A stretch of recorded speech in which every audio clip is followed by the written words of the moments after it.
Sawadika, we meet once again early in the morning for Morning Focus. My name is Pachari Raksa-wong. And I'm Pichai Tunsuk-sawat. Now, the situation at the Fukushima nuclear power plant remains serious despite efforts to douse the plants with water using helicopters. Meanwhile, a power line which will help pump water into the plant has been installed, Kumpachari. That's good news. That is definitely good news, and many countries, including Thailand, are planning the mass evacuation of their citizens as fears of radiation rises. Meanwhile, the censure debate continued yesterday, but the highlight was the opposition's attack against the government for the crackdown on red shirt protesters and the torching of Central World. We'll be back with more details after this break. Welcome back. Once again, you're with us here on Morning Focus. Straight into the headlines. Now, Thairat says unable to stabilize reactor number 4, Japan's fate now rests in God's hands. Now, this is the headline that you'll find in Thairat. Helicopters are dumping sea water into nuclear reactors to keep the temperature from rising even further. While unable to control the temperature of the number 4 reactor, there are signs that they could soon lose control over number 5 and number 6 reactors as their temperature continues to rise, and international communities are critical over Japan's way of handling the crisis, while many foreigners have already fled from Japan, and which is on the verge of a possible nuclear crisis, and that's according to the headline. Kumpachari, meanwhile, other papers continue to focus on this crisis in Japan. Our next headline comes from Chud, and it says 50 heroes volunteer to fight and control the radiation. Now, the crisis remains as authorities try to dump water into the reactor, and it says it failed. The situation could get out of the controls, authorities believe, and is critical within the next 48 hours. Meanwhile, some South Korean and Taiwan nationals who have reached their homes yesterday were found exposed to certain levels of radiation. And still with the crisis that we're seeing in Japan, Mati Shon says next 48 hours critical.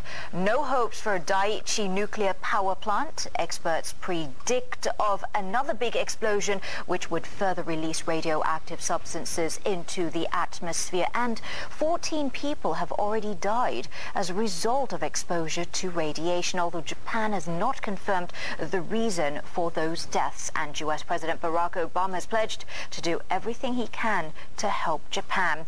And from Japan, we quickly digress to Libya. Situation there. That's right. There's an updated situation. Libya has fallen off the radar screen somewhat as a result of this situation in Japan. But the United Nations Security Council at 5:30 a.m. at Bangkok time this morning voted to impose a no-fly zone over Libya. Now, of the 15 members of the council, 10 voted in favor, while 5 abstained.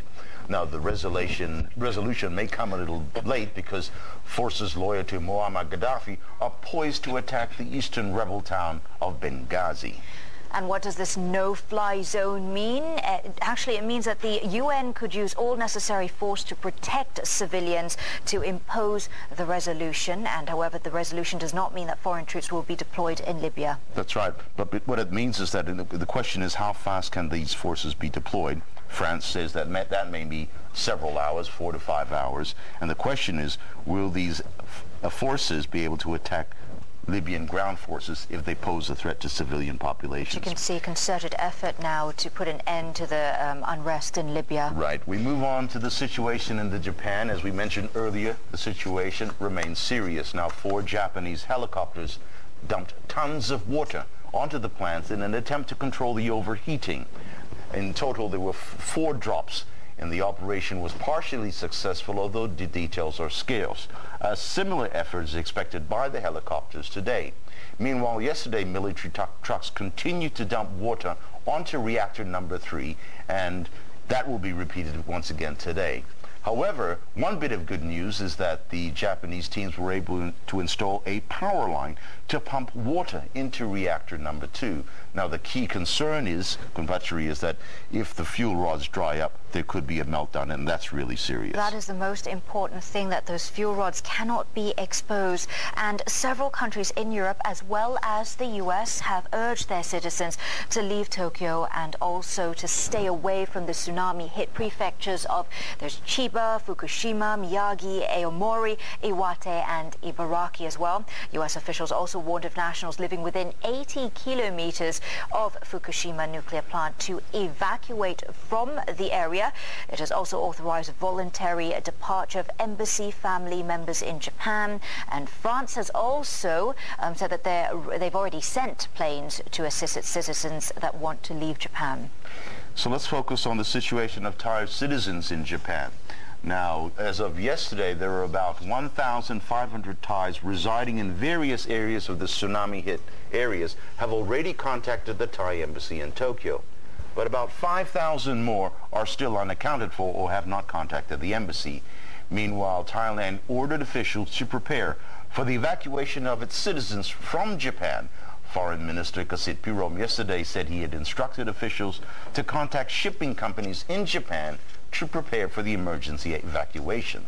He also said that Thai nationals who are still in Japan could be evacuated to nearby countries such as South Korea, Taiwan, or China if the situation deteriorates.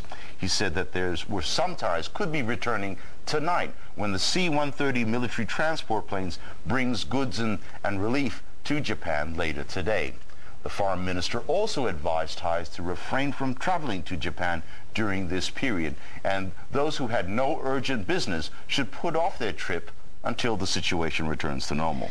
Meanwhile, airlines including Thai Airways International also deciding whether to cut flights between Bangkok and Tokyo as the number of passengers has declined. The airline believes that within this week the number of people who need to travel in and out of Tokyo may drop further and not justify frequent flights. Thai executives say that the cutback is based on an assumption that the risks of radioactive fallout and the aftershocks from last week's earthquake do not escalate further. And if the risks soared to dangerous levels, all flights would eventually need to be suspended. Meanwhile, back home, checks on radiation levels have started here in Bangkok in Thailand. Meanwhile, as I mentioned earlier, the officials have started screening tests for possible radiation contamination from passengers arriving in Thailand from Japan. Yesterday, about 550 Thai passengers and cabin crew arriving at Suvarnabhumi International Airport were tested for possible radiation contamination, and fortunately there was none detected. Now, from now on, passengers arriving from Japan will have to fill out a health screening form which asks them where they've been, where they've lived, whether they've lived around the areas that are affected. Now, those living in a 20-kilometer radius around the plant yesterday would be considered as a high risk. Yes, is that right? Definitely high risk of radiation exposure, and they would definitely have to check their blood and thyroid as well to make sure that everything is fine. Now, anyone with symptoms of acute radiation sickness, such as rashes and the feeling of being nauseous, they would be closely monitored. Meanwhile, health authorities have also advised Thai people going to the radioactive area to take iodine tablets for health safety, and the Public Health Ministry has set up health counseling spots at all major airports around the country to distribute the iodine tablets. Now, it has been suggested that you take these iodine tablets under medical guidance. Advice, yes. Because it is very important, and how it works is that you take this medication, the iodine, and then your body, it reaches the maximum in terms of iodine in the body, and therefore it will not take in any more iodine. So that's how that tablet works, but of course do it under medical guidance and surveillance. Right. Meanwhile, food products imported from Japan were tested yesterday, and the tests will continue. So far, authorities have not detected any contamination and have assured that food imported from Japan is still safe. Now, the Customs Department and the Science and Technology Ministry will also be setting up checkpoints to detect radiation levels of imported foods from Japan that are coming through Lam Chabang and Klong Toei ports. Now, also the authorities, Kunpatri, are starting to monitor radiation levels in the air nationwide. Right. We move on to to hear Censure now. debate. That's right, the censure debate. The highlight of yesterday's debate at Parliament House was when United Front for Democracy Against Dictatorship leader Jatuporn Prompan and 3 other Pheu Thai MPs took the floor to grill Prime Minister Apisit Wejshashiwa and Deputy Prime Minister Suthep Thaugsuban over the political violence that happened last year. Now, the debate on the April to May protest, which took more than 5 long hours, was quite animated as the government demanded the opposition remove a cutout of Police Major General Khattiya Sawatipon, also known as Sedang, and also to remove the red candles and the joss sticks that they brought in as props. You can see it here on your screens. And of course, Sedang was the UDD chief advisor who was assassinated in broad daylight. And however, the much-awaited video clip of the people behind the arson of Central World Shopping Complex that Kun Jatuporn claimed to have in his possession, that was not brought up despite his earlier promise of a big surprise. Right. Needs to be said that the opposition actually accused the military of shooting Sedang last night in Parliament. Meanwhile, the opposition said that the clashes of the 10th of April between security forces and the red-shirt demonstrators at Kokwa intersection occurred following the government's imposition of the emergency decree. Now, this sparked the violence, the opposition says, that led to clashes at Dr. Pasong intersection, the arson of Central World Shopping Complex, and the deaths of 91 people and the injuries of 1,000 others. Now, Pheu Thai said that during the military crackdown on the 19th of May, red shirt leader protesters had turned themselves into police by about 1:40 p.m., while protesters in the Ratchaprasong area were being forced back during this time.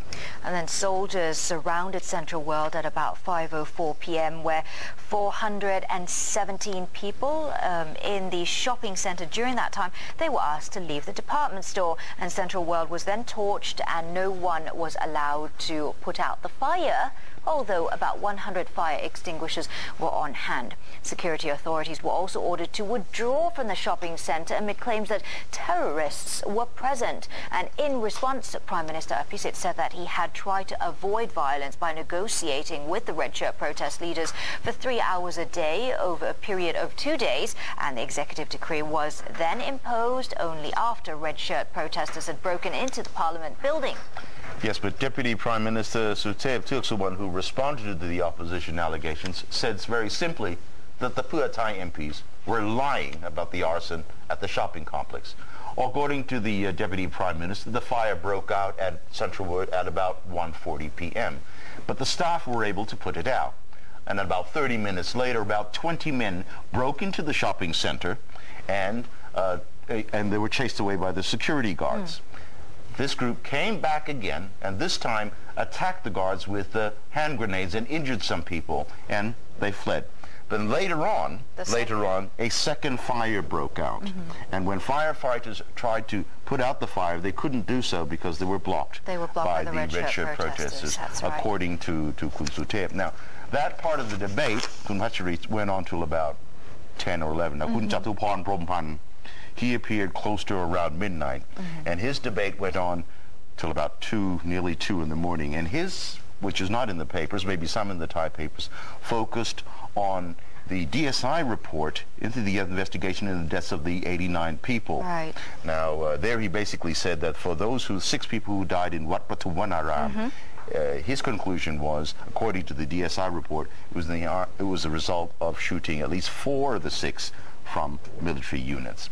We now go to the cartoon. We will wrap things up with that cartoon. And a naps cartoon as well. Chud, Luek, 2 people there discussing the censure debate, and the first man says that Thai Parliament, it's such a horrid, such a bad place because it has such a negative impact on people who enters it. And the second man says, that's a pretty harsh thing to say. What proof do you have to back your claim? Well, the first man then says, well, good people that are voted into the Parliament, they always turn bad, they always turn rude, abrasive, especially during the censure debate. How apt. And with that, that's all we have for Morning Focus today. If you've got any comments or suggestions, please email us at morningfocus@postnews.co.th, and we'll be back next week. That's right. Enjoy the weekend. Enjoy the cooler temperature as well.